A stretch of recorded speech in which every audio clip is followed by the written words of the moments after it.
All right, guys, so this is going to be our third video in the series on alterations in digestive function. So last time we met, I spoke about lactose intolerance. Today I'm going to start with inflammatory bowel diseases. So what I'm going to highlight is ulcerative colitis and Crohn's, but really I'm going to focus, the notes kind of walk you through ulcerative colitis, so I'm going to talk a bit about Crohn's disease. Excuse me.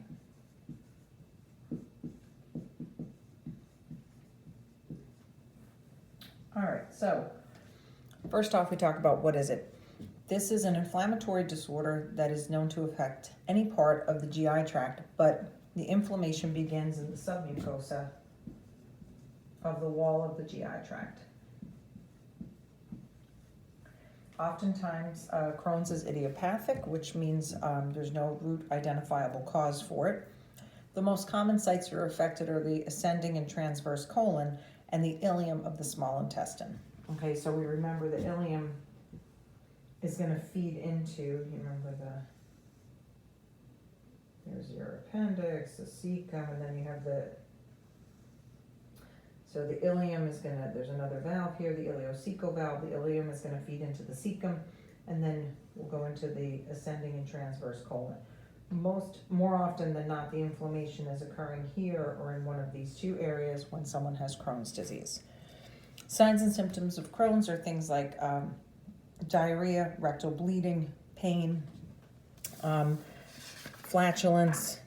Sometimes, if left kind of unchecked, someone will have weight loss and associated nutritional deficiencies because they're not really absorbing some of the nutrients they need to, especially if it's localized in part of the small intestine.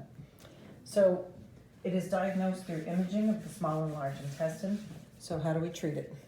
So sometimes patients are able to identify certain triggers that will bring on the inflammation associated with Crohn's. And if that's the case, then you'd want to avoid those triggers. The treatment is using let me write it out better. Anti-TNF alpha drugs. So things like Enbrel and Humira can be used to treat Crohn's disease. Okay. Another issue associated with the colon, with the large intestine, is something called diverticulitis. All right. So when someone has diverticulitis, so one more time, we see the itis, we know right away we're dealing with inflammation. But in this case, the inflammation is of structures called the diverticula. So I'm going to talk about what diverticula are. So again, it's inflammation of those spaces, but a lot of people don't know what they are. So if we remember, again, our colon, it's like an upside down U. So the wall of the colon, sometimes at very weak points in the intestinal wall, you get outpocketings of the mucosal and submucosal layer. So they kind of, not the whole wall, but you'll get these kind of stretches. And usually this is due to an increase in intracolonic pressure. So we can talk about how that would arise. So these outpocketings of the wall, these herniations, okay, they can then become inflamed. When they become inflamed, that's when you have diverticulitis.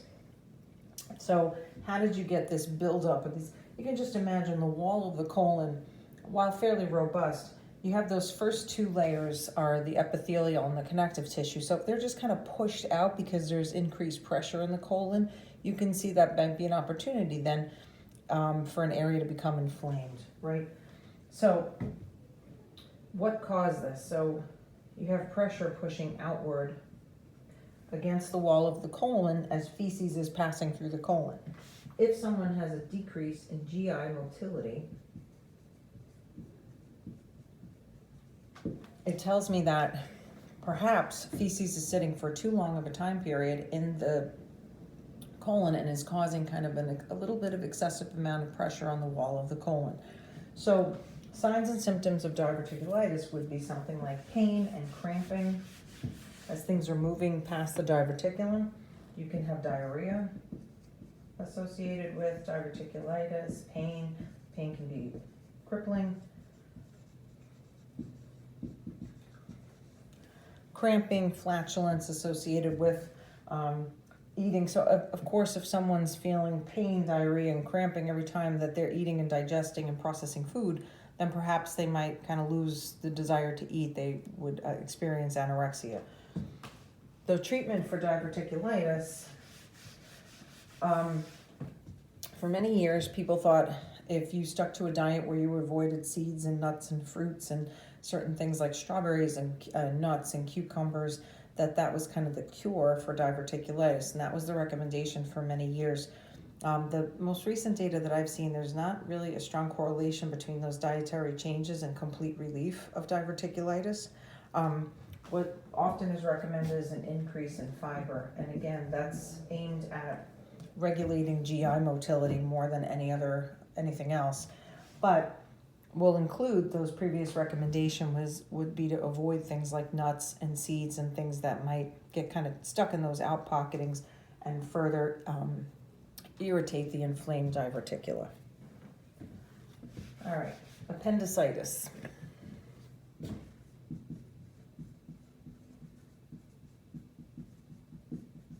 Okay, so again, ITIS, we know we have inflammation. In this case, you have inflammation of the appendix.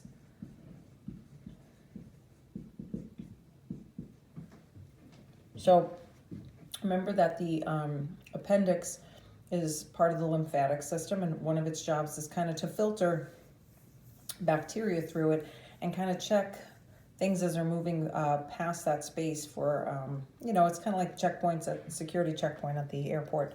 You're checking things to make sure that what's moving through the intestinal system is clean, right? There's not something foreign in there that needs to be identified by the lymphatic or immune system and kind of taken care of before it spreads any further, potentially being absorbed into the bloodstream and then causing danger downstream. So what happens when someone has appendicitis, their appendix becomes inflamed because there's an obstruction of the appendix lumen, right? So there's no drainage of the appendix, and that can lead to bacterial infection.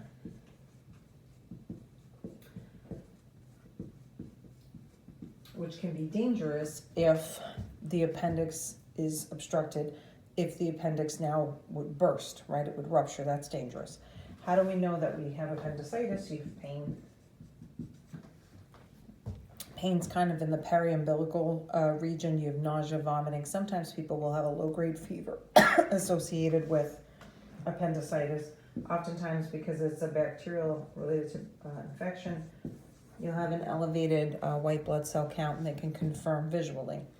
To treat appendicitis, obviously you can give antibiotics for any bacterial infections, but it would be an appendectomy, is to remove the appendix prior to it rupturing, of course. If it ruptures, then you have bacteria potentially moving throughout the peritoneal cavity, which is dangerous and can cause a condition called peritonitis. Okay, so let's talk about our liver and why we love our liver. Okay. Why do we love our liver? It does many, many jobs to keep us healthy and happy. So most people are familiar with one of its kind of high-level jobs. It detoxifies. Okay, it's involved in detoxification of substances, drugs, alcohol that you take in.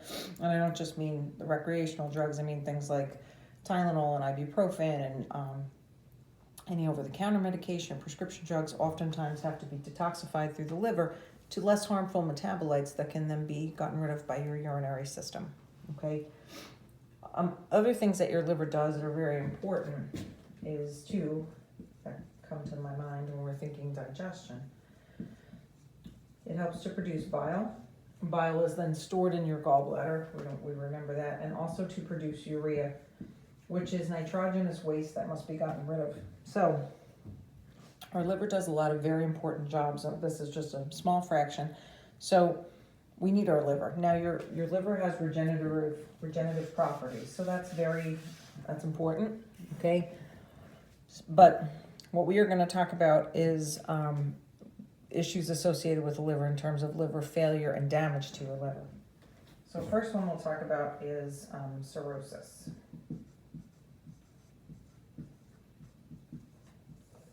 Okay, cirrhosis can lead to acute liver failure. So acute liver failure means that the liver is failing, which is usually brought on by some profound event. For example, acetaminophen overdose can cause acute liver failure.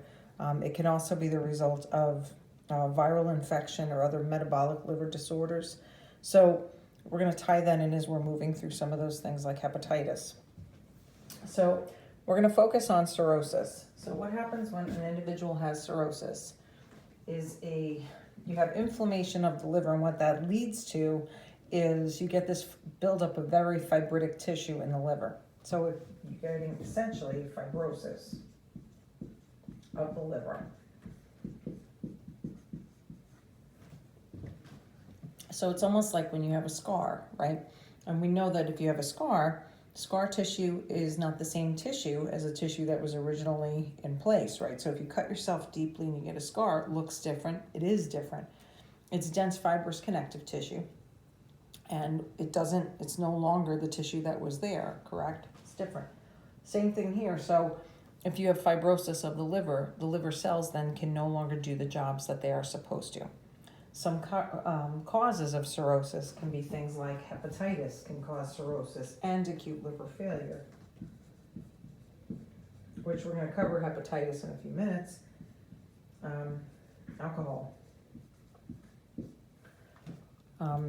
Prolonged exposure to any drugs or toxins, but excessive alcohol intake over many years can cause cirrhosis of the liver. And you can have cases where cirrhosis of the liver is idiopathic, meaning there's no root cause that we can drill down. It was the same thing when we talked about pulmonary fibrosis. You have the same concept. You have to build up of fibrotic tissue in the lung. Oftentimes that is idiopathic. So how do we diagnose cirrhosis and what are the outcomes? So obviously, you could take the patient's history. If they have a history of hepatitis or chronic alcohol abuse or drug use, obviously that's an important piece of it. You could look at things like blood levels of ammonia. Okay, they would be elevated in someone whose liver is not functioning properly. Blood levels of bilirubin, same. Bilirubin levels would climb in the bloodstream in someone whose liver is not functioning optimally. You can also look at some clinical manifestations of that. Patient would be jaundiced. When someone is jaundiced, they have a yellowing of the skin, the whites of the eyes, nail beds, etc. So they may also develop weight loss, anorexia, they lost kind of not wanting to eat. The way that cirrhosis is treated is really to manage the symptoms until such time as you could find a new liver. What your patient really needs is a liver transplant.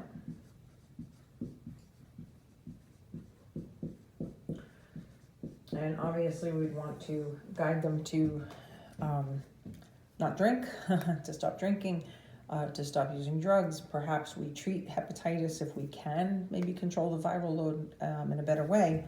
But ultimately, at the end of the day, if your patient is experiencing acute liver failure, in that case, they would need a new liver. Okay, when we come back, we're going to talk about some other issues associated with the liver and the gallbladder.